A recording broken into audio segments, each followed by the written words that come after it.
In the third year of the Hsien-feng reign, 1853, the army of Taiping Heavenly Kingdom conquered Jiangning Prefecture, also known as Nanking of Jiangsu Province.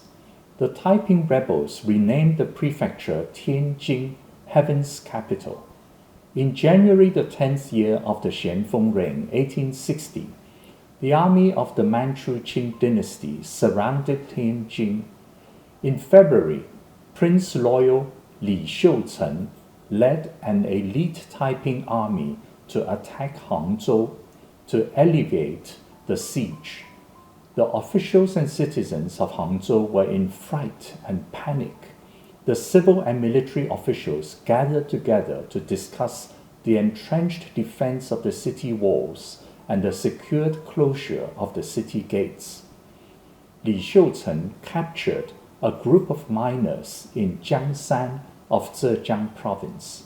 He ordered them to dig trenches and tunnels to reach the section of the city wall between Fengshan Gate and Qingbo Gate. A number of coffins were filled with dynamite and were shoved into the wall below the gun deck of the large cannons. At daybreak on 27th February of the Chinese agricultural calendar, a huge explosion occurred. The gun deck was completely destroyed. The city wall was breached, and the Taiping army rushed in. In an eyewitness account of the double occupation of Hangzhou by an anonymous author, there was a detailed description of the plunder by the armies of both sides after the fall of Hangzhou in the 10th year of the Hsien-feng reign, 1860. The Taiping army was pillaging daily for gold, silver, treasures, and raping women. They did not attack the barracks of the Manchu banners, nor did they cross the boundary of Zhong'an Bridge. As workers from the tin foil shops and textile mills were united, together they built mud walls for defense. Hence, there were less victims at Qiantang Gate, Wuling Gate, Liangshan Gate, and Taiping Gate. This went on for a few days. Suddenly, on the 3rd of March, Chinese agricultural calendar, there was news that the Taiping army had completely withdrawn. The bold and curious in the city noticed the vacant houses of the wealthy and made off with their valuables. When those in the barracks of the Manchu banners heard this, all the soldiers came out to loot the population, irrespective of large or small shops, houses of the rich or the poor, no matter what items, and proclaimed, "If the Taiping bandits were not defeated by us, how could your life or lives of your family be preserved?" Looting by soldiers and natives continued for approximately 10 days. The Taiping army attacked Hangzhou to alleviate the siege of Tianjin. They did not wish for a protracted fight, nor the occupation of Hangzhou in the first place. Many civil and military officials died in battle and committed suicide.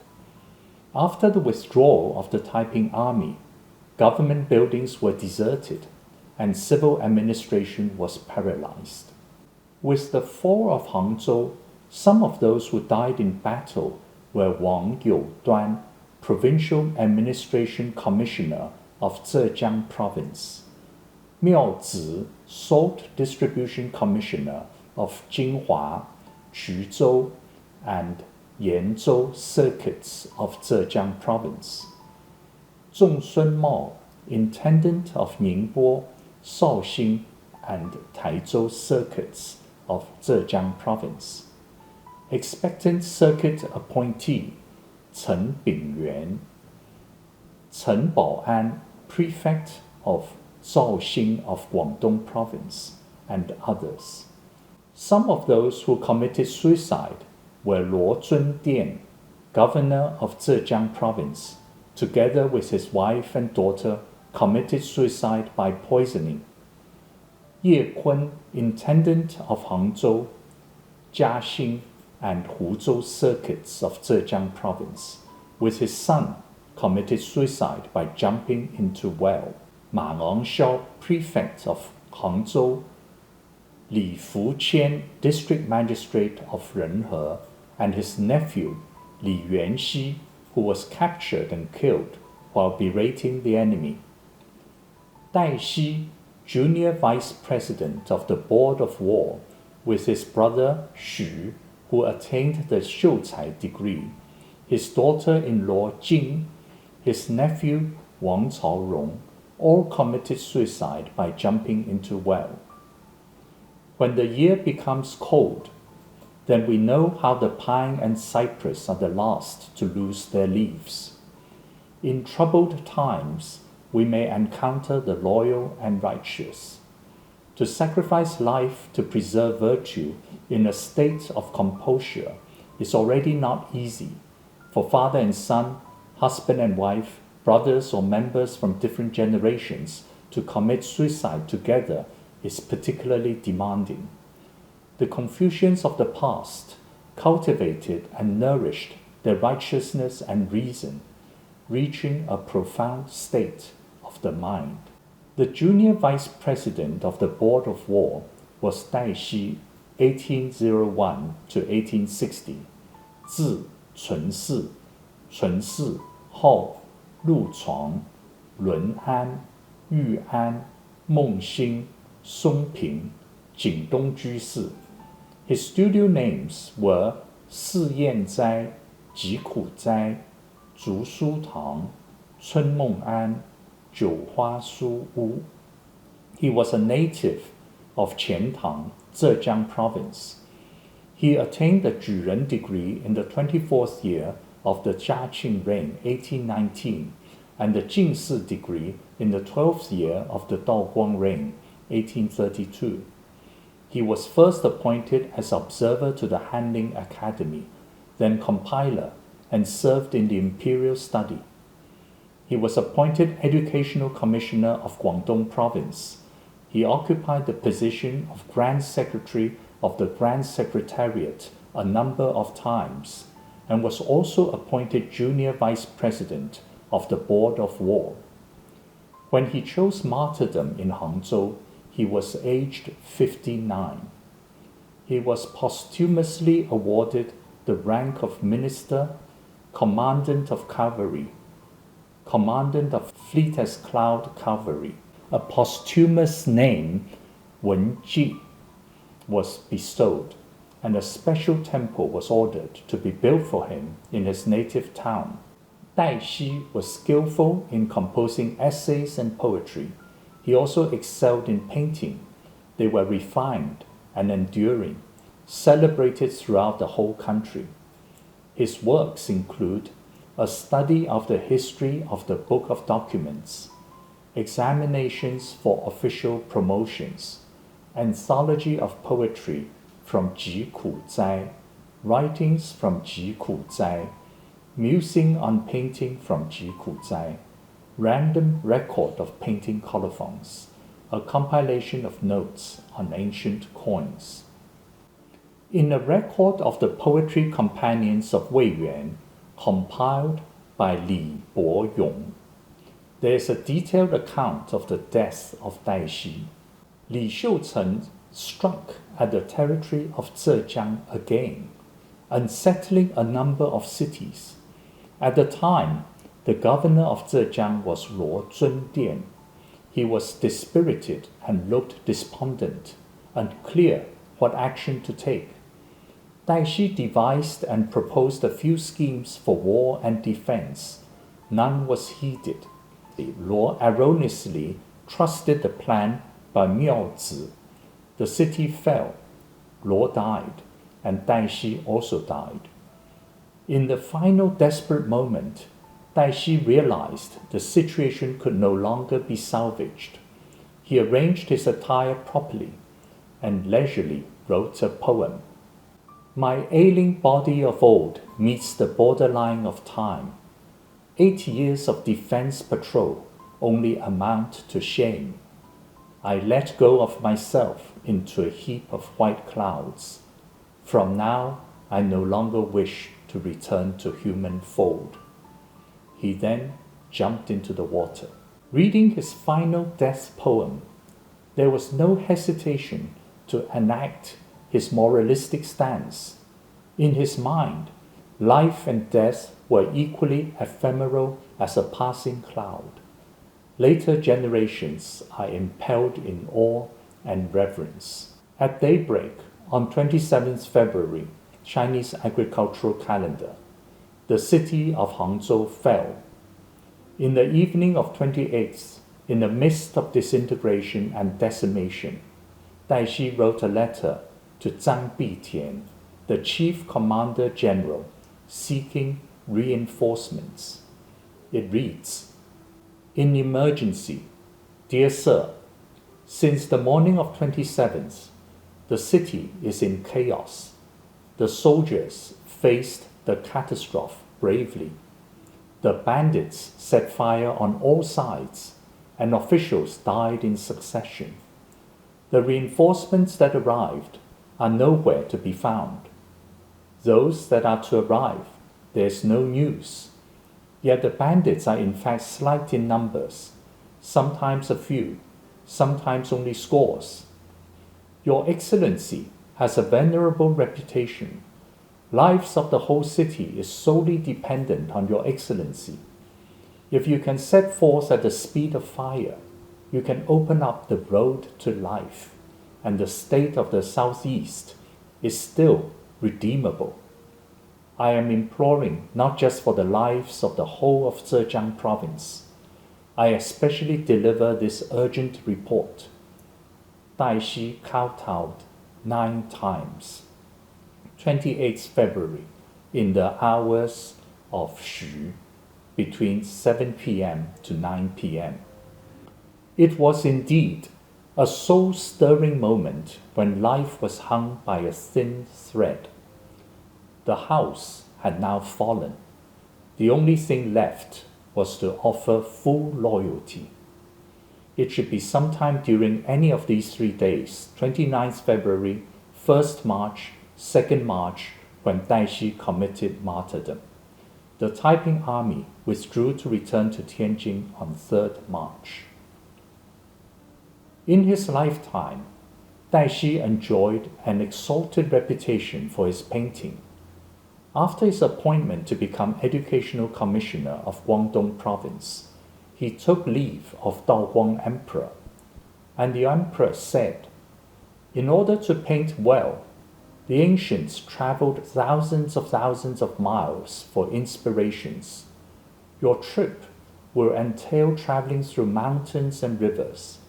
Your painting will further advance." We can observe the emperor's high regard for Tai Hsi. In the 19th year of the Guangxu reign, 1893, Huinian compiled and published Musing on Painting from Ji Ku Zai. He asked the distinguished scholar Yu Yue to write a prologue. It reads, "Mr. Tai Hsi, of the posthumous name Wen Jie, was an eminent official in the Taoguang reign. His personal grace and literary talents are admired across the land. To investigate the reason, he was assigned his posting at a time of danger. His rectitude was venerable, indeed, a perfect man of his generation." Mr. Tai is not just remembered for his painting. Those who cherish his moral character in our time cherish his paintings more than ever. Since his death, no matter an inch or foot of his work is treasured over an ancient jade disc. His work on a folding fan exceeds the cost of common gold. His work on a small scroll is valued at thousands of taels. In modern times, those who achieved fame in calligraphy and painting, none surpasses the worth of Mr. Tai. Is it not the saying that the mastery of art can advance into a realm of the Confucian way? I cannot paint. How can I understand the theory of painting? I have been shown the printed book, and I merely wrote a few lines for the world to know that Mr. Dai and the Du-zhuan are not just remembered for their paintings. Du-zhuan is another name for the position of Salt Distribution Commissioner. Hui-nian was appointed to this posting for many years. His tz'u was Ling-feng. He was skilled in painting. He greatly relished musing on painting in ji-ku-zai, becoming a true literary soulmate. Hui-nian was a close friend of Yu Yue. When he passed away, Yu Yue wrote a pair of memorial couplets. Reading the prologue by Yu Yue, we were informed that 33 years after the death of Tai Hsi, his paintings were venerably collected.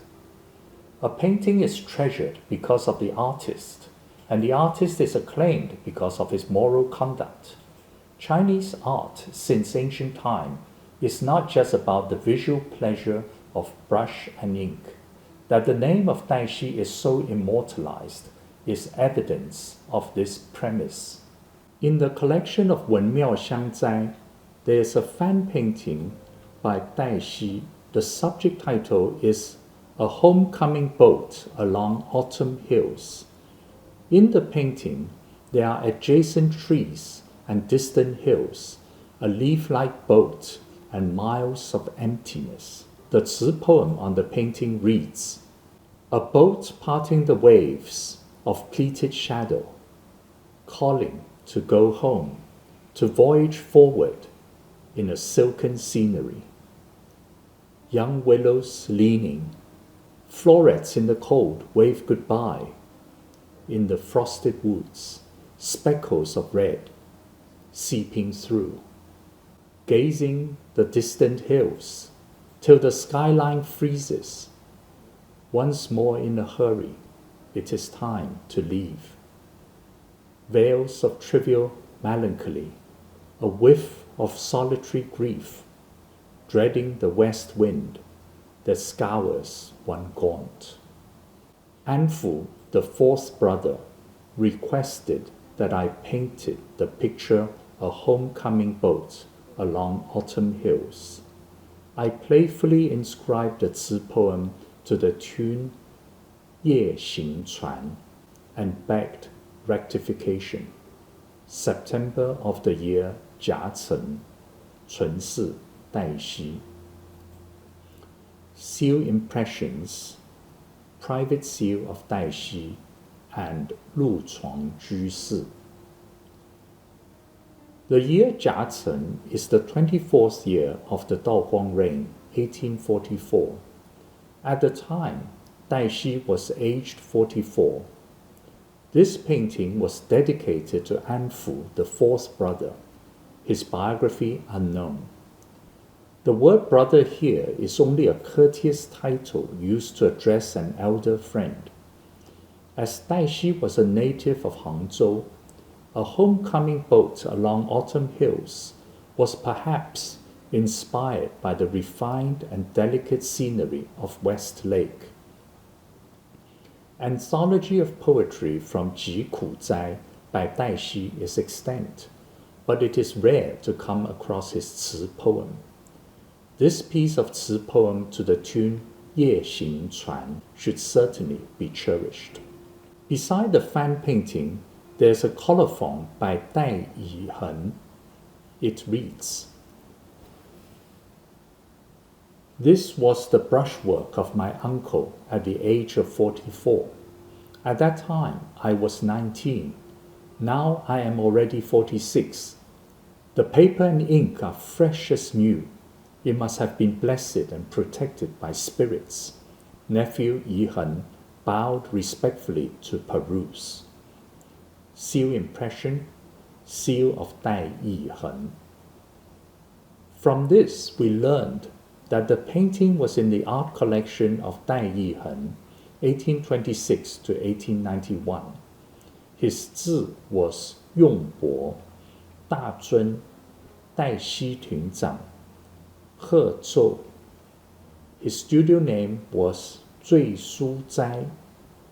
He was a native of Hsien-feng, Zhejiang province. He was skilled in calligraphy and painting, and wrote painting methods of tz'u. Some old books wrote that I-heng was the son of Tai Hsi. It is an error. I-heng was instead the nephew. In Musing on Painting from Ji-ku-zai, it says, Nephew Yongbo loves painting so much as if it is submerged in his bones. In his spare time, when away from his studies, he always inquires after the 6 principles of painting.